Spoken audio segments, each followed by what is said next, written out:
Don Lombardi. He has been with the West Metro Fire Protection District from 1991. West Metro is one of the largest fire districts and EMS providers in the state of Colorado, USA, serving a population of nearly 300,000 citizens.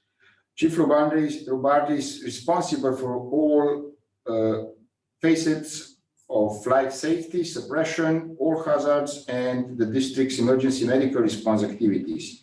He has a master's degree in public administration from Grand Canyon University in Colorado and bachelor degree in physical education from University of Colorado. He serves as a vice president for the Metropolitan Fire Chiefs Association, and he's a past president of Metro Denver Fire Chiefs Association. Don, if you're with us, welcome. Hello, everyone. As Milan said, I'm Don Lombardi. I'm the fire chief for West Metro Fire Rescue, and also the vice president for the Metropolitan Fire Chiefs Association. As in the U.S., all of the response from the fire services is really at the local level, either cities or towns, fire districts. And although we do have support, some support from the states as well as the federal government, all of the response comes from local agencies. And so, as you can imagine, there's a myriad of response and how this each locality responded to the pandemic with this. So in COVID-19 came to the US in January 21st of 2020 in the state of Washington. And when we knew we had a problem was when over 30 firefighters were put into quarantine with the city of Kirkland, Washington, and they were responding to the Life Care Center of Kirkland, which is a assisted living folks or assisted living home for folks there. And they didn't know what they had, and there was respiratory problems, and ultimately figured out that they were experiencing the first start of COVID-19. For the US, we found that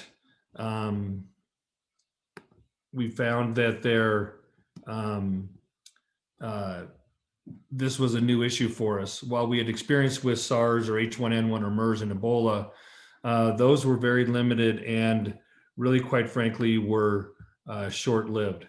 And so we had to rethink how we did things, and we quickly had to change response.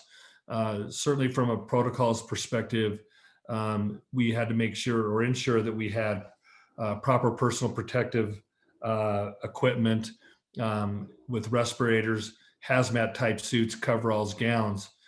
And also from our perspective, we had to rethink our rules of engagement when we went into these typical medical calls.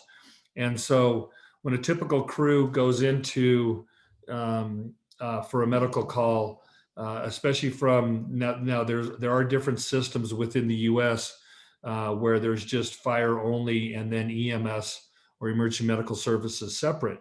But we also have, and especially here at West Metro Fire Rescue, we have fire-based EMS, so our firefighters are paramedics as well. And so typically on a medical call, we'll have an engine company go in along with the ambulance crew as well. And we had to rethink that of who goes in and how they go in. And then certainly from a dispatch perspective, we had to change our protocols as well to do much more questioning prior to dispatchers dispatching us to the call, because we put in COVID-19 type protocols where, again, we did a pre-screening so that our crews at least knew if people had symptoms of COVID-19 prior to us getting there.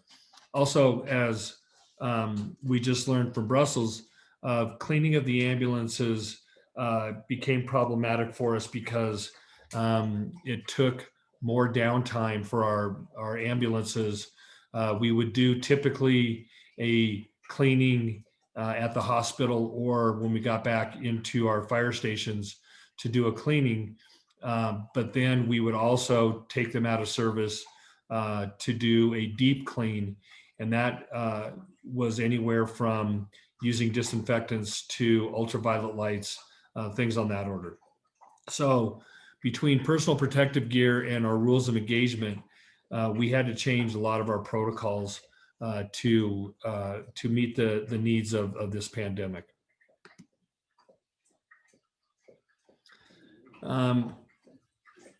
As you can imagine, within the U.S. Fire Service, again, that there's a lot of state or a lot of localities and state associations.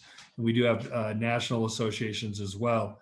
And so really quickly and early on in the pandemic, there was a lot of collaboration that took place to at least provide a base for what we all tried to do and have some sort of a standardized or a systemic approach to our responses.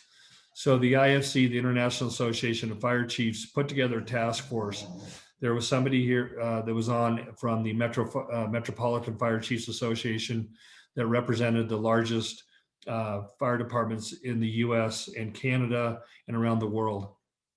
We had also infectious disease doctors on there that helped guide us to understand the pandemic better than what we knew. We had folks from supply chain that helped us look at getting PPE when we needed, and to help with that, we had labor folks on there from the International Association of Firefighters, the U.S. Fire Administration was on, and then FEMA, the Federal Emergency Management Agency, was on as well. And they helped coordinate and guide as best they could.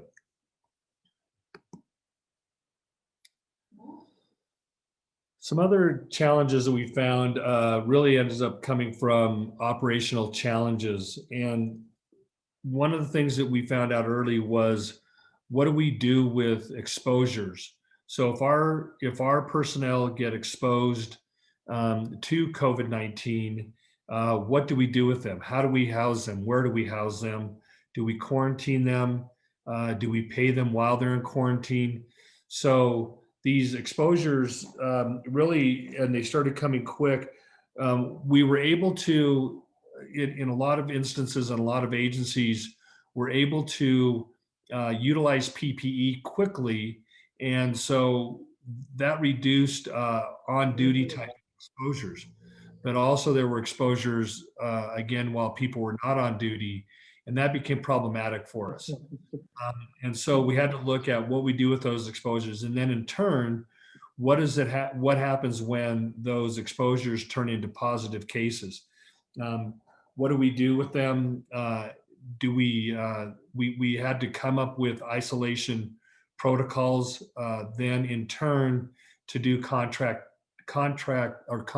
tracing, so that, again, as you all know, when we have our stations, we're in very close quarters, and initially that, utilizing masks and social distancing probably did not happen for the bulk of the U.S. Fire Service. And so once people starting to get exposed and then had positive cases, just being in the fire station became problematic as well from that. So we had to figure out then, what do we do with people that become positive?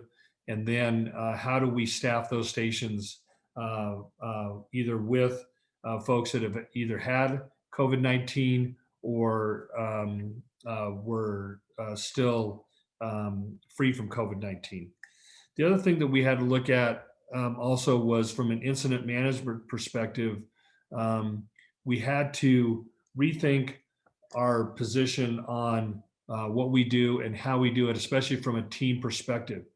So when you look at a wildland incident, and in the US, where we have base camps and people are in close quarters, what do we do with them and how do we spread them out? So we found that we had to make base camps and satellite type camps the norm, and put people in tents or put people in housing that was limited to the number of people that was together.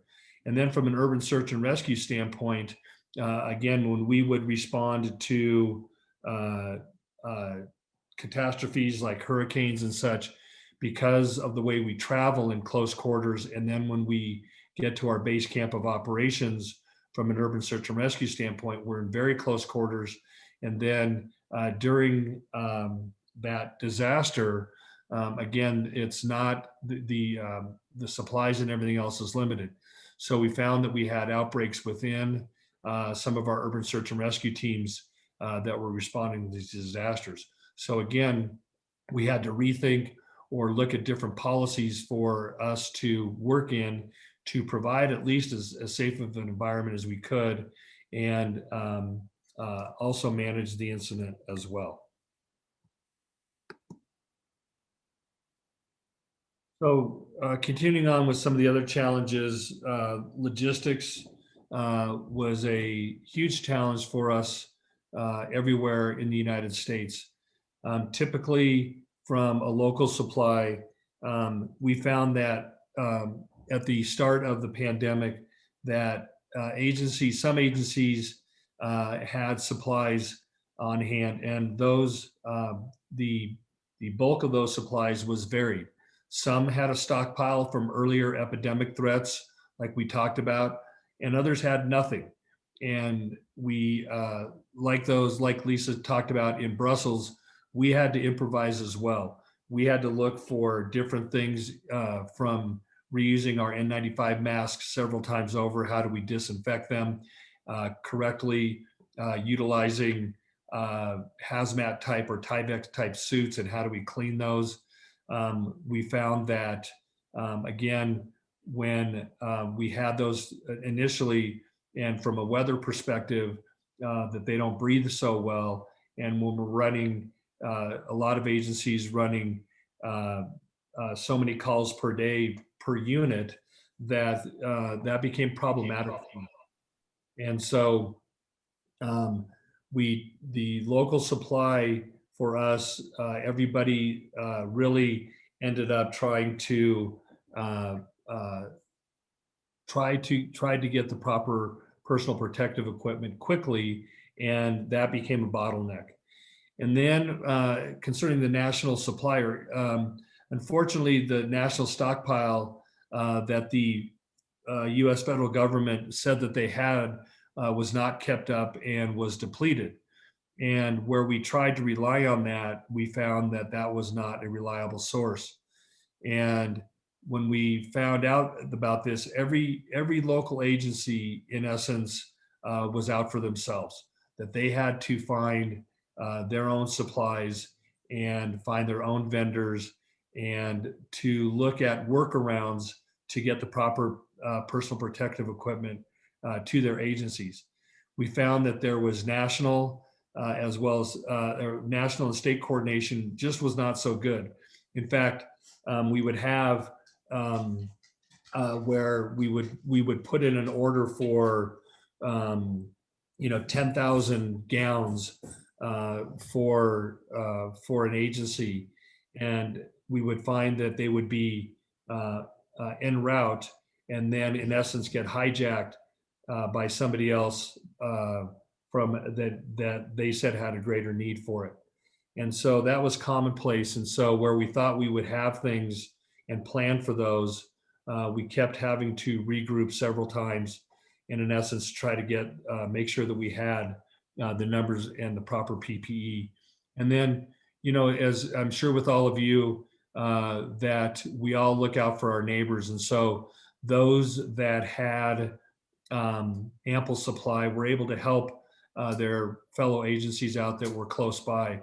But again, it was problematic for us because there was nothing that was consistent, or did we have a supply that we could count on very much. And then from a global competition standpoint, and I'm sure that you all experienced this as well, that much of the PPE that we were getting was not manufactured in the United States. It was outside of the United States.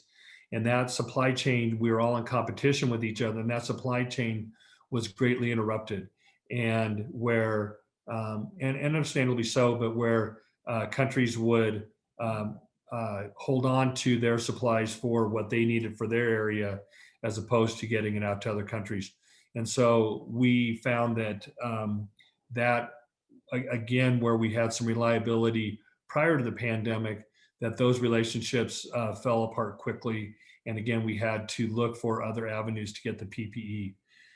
From an emergency use authorizations, the federal government did look at some of these, and I'll be quite honest that it was late in the pandemic to look at manufacturers to pivot and change what they were doing, typically what they would manufacture, and change to manufacturing PPE for all of us. And so, although that did happen, it was late and probably not as effective as we had hoped it would be.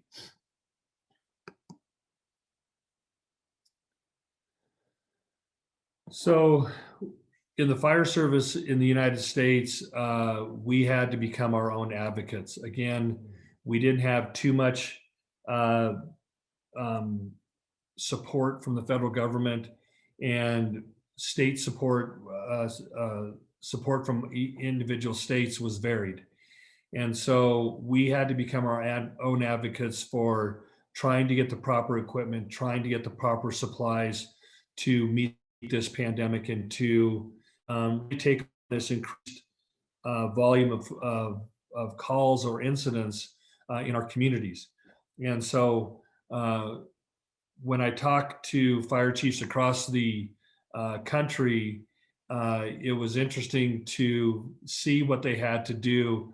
Again, you know, we all have these relationships where we purchase equipment or we purchase supplies, and as those relationships faltered or were not so stable, we found other avenues and other ways to get this equipment and supplies. And so again, we were able to do those, to look at these supply chains and look at different options for contracting to get those. From a funding perspective, again, there was a lot of loss of revenue because of taxes, and transport revenues were down. Even though our call volume was going up, transport revenue was faltering as well. And so the funding that we had to look at, again, typically from taxes for us, either from sales tax or from a property type of a tax, those were less than what we had been accustomed to. And so the federal government did provide relief in funding, but those dollars went to the states, and the states then were responsible for doling out or spreading out those dollars. And so we had to become advocates to make sure that the dollars came to us so that we could still carry out our mission and not have to look at either not paying our folks or layoffs or things on that order. And so that became critical for a lot of agencies throughout the United States, fire agencies throughout the United States. That funding was critical. And so over time, that's really stabilized, but certainly in the beginning of the pandemic and the early parts of it, that became a problem. And we again had to become advocates for the funding perspective. The other thing was looking at our hospitals, and our hospitals, like I'm sure with all of you, our hospitals did tremendous work, and they were understaffed, and they were overloaded with patients, and they were stretched to the limit. But they had, when I say this a little tongue in cheek, that they had better marketing people than we did. As you know, or if you saw any of the news reports from the US, that hospitals were on the news every night. But from a first responder standpoint, or from a fire department standpoint, we were the tip of the spear to get them all to get patients into the hospital or the healthcare system. And not that we were forgotten, but certainly our folks in the hospitals were highlighted more. And not that I say that just to get on the news, more so was from a PPE perspective, from a funding perspective. It put us behind a little bit where they prioritize more with hospitals. And not to say, and I'll talk about this here in the vaccines, not to say that we wanted to supplant the hospital personnel. We just wanted to be talked about in the same level or the same at the same time as our hospital healthcare provider counterparts as well. When we look from a vaccine perspective, we had to advocate greatly. The prioritization that the federal government, that the Center for Disease Control and the administration put, the presidential administration put on priority for this, for the vaccine, and rightly so, they put healthcare workers at the top of that list. Unfortunately, they didn't realize or didn't want to see that from a fire perspective, from fire departments, that again, we are the tip of the spear and we are the entry point for that, for most of the folks to get into the hospital or healthcare system. And they put us down at least a tier down, which delayed a lot of us getting vaccines. And so we had to do a lot of advocacy to try to get us in the same level as our healthcare providers that are in the hospital. Again, not that we wanted to leapfrog ahead of them, but certainly we wanted to be at the same level as they were. We're going into a lot of these healthcare facilities. We're treating the patients, their patients in those healthcare facilities, and we're at great risk by doing that. But again, from a vaccine standpoint, they just didn't see that we were the same priorities as those healthcare professionals. So that caused us, again, some issues. Another thing that we had a challenge for the U.S. Fire Service, really quite frankly, was information. The information about all through the pandemic, we had to wade through to see what was factual and what was not factual. Unfortunately, a lot of the information in the United States became politicized. Whether you liked it or not, or liked who was saying it, there was a lot of times where we couldn't trust what was being said. And so we had to find entities that we could rely on, looking at the World Health Organization, looking at the Center for Disease Control, but also with them, they at first provided conflicting information, and the administration at the time, the presidential administration at the time, was dictating what they would say and what they would not say. And so that became very, very much of an issue in the fire service, not only for our response and how we responded, but also too for internally with our personnel on what they believed and what they did not believe. And again, not that it changed our responses, but certainly changed a lot of attitudes on, was the pandemic real? Was it made up? That it's no big deal. It's just like the flu, and everybody will be fine, things on that order. So we had problems with information, and the information again turned very political, and that again caused us great problems within the fire service.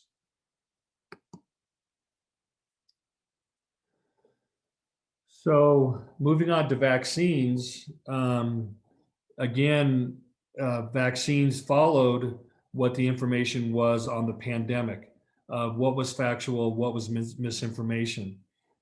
Because the message on vaccine was so politicized, it was difficult from our perspective to promote or to recommend folks getting vaccines.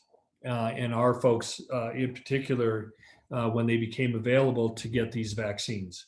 And so we had people that thought we were on, on very much extremes to the spectrum, that where people thought that the vaccine would harm them, that it would be that they didn't work, that they were quickly made up, that they were fast tracked, all of those things.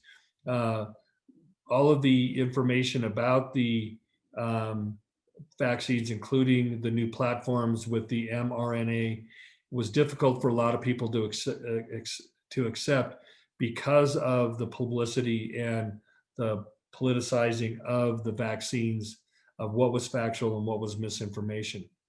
And so we had to wade through that quite a bit to get to the facts of this, and then to talk with our folks to make sure that they had that information as well.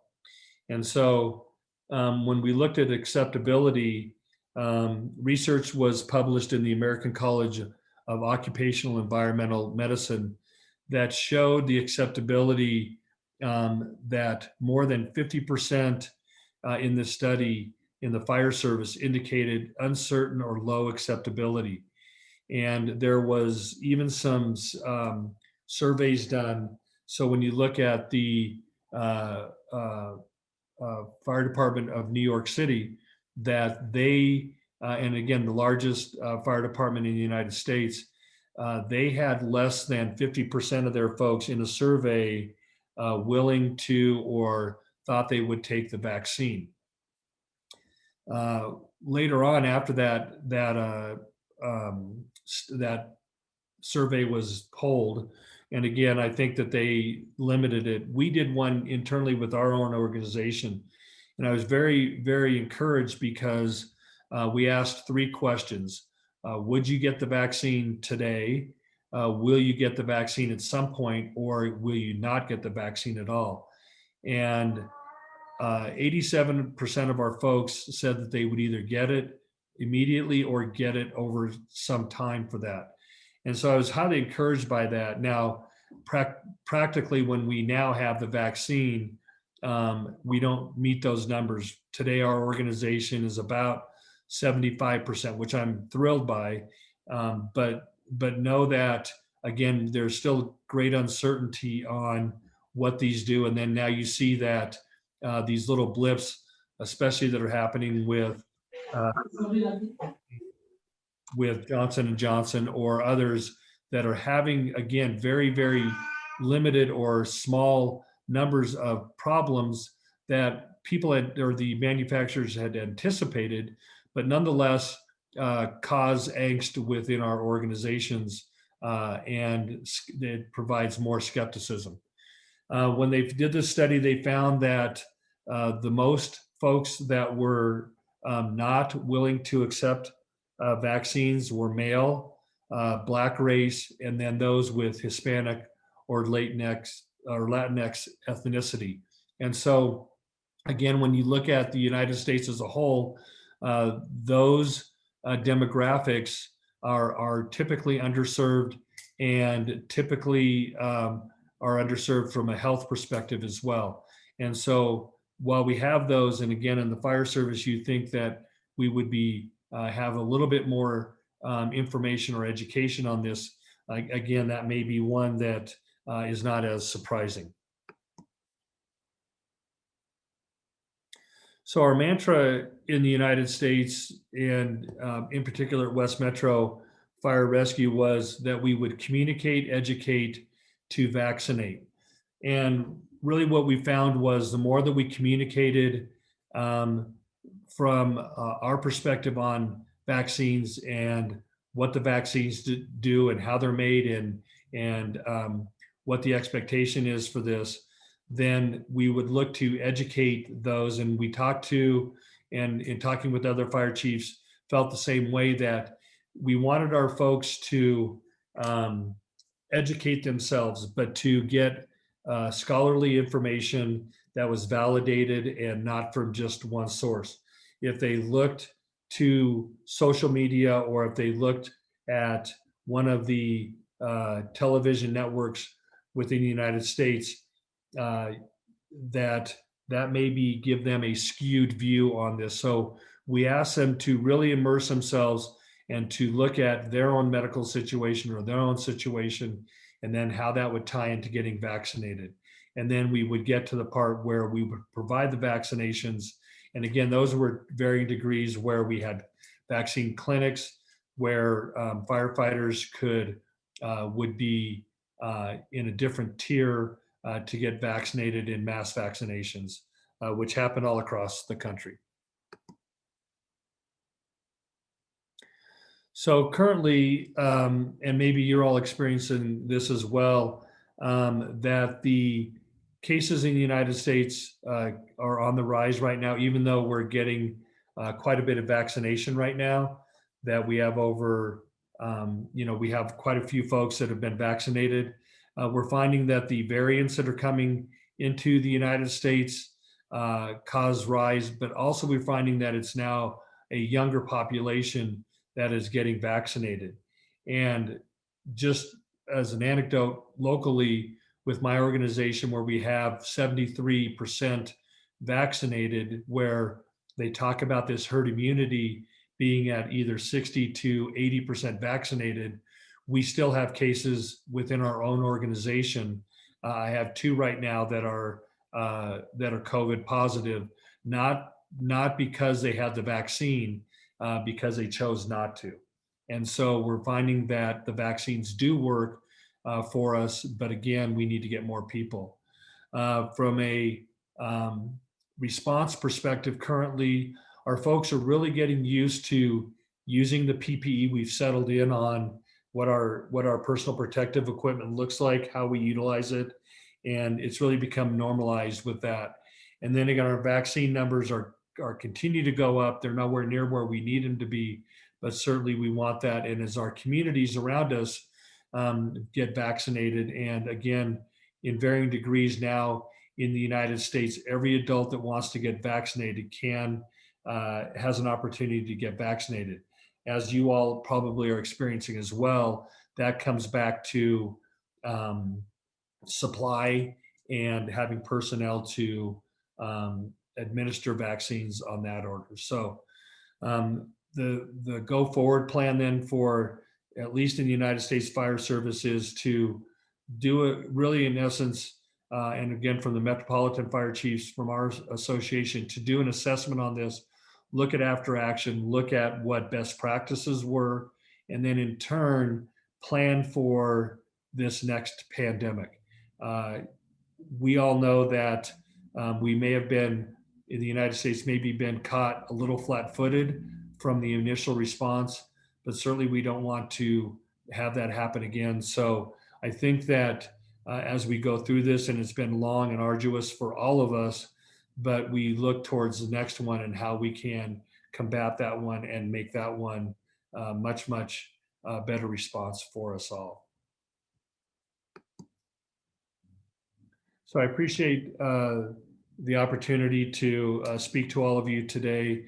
And again, it's been a great learning experience for me to hear what you all are doing in other parts of the world that I'll take back to our folks here at the Metropolitan Fire Chiefs Association. So thank you very much.